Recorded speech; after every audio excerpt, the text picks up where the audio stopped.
Bezimi bunun elinden. Canımı boğaza yıktı da ölseydi. Bak.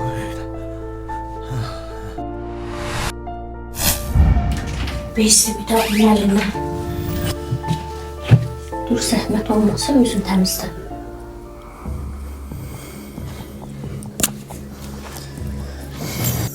Peki sen düzünü temizleyeyim.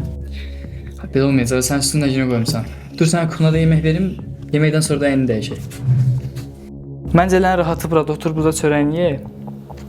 Həm də bu qab qırılmaz. Nuş olsun.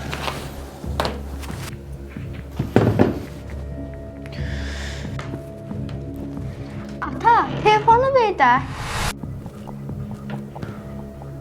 Telefonu vereyim.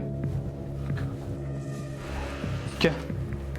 Ata, bu qablar sınmır. Yo, sınmır. Niye ki?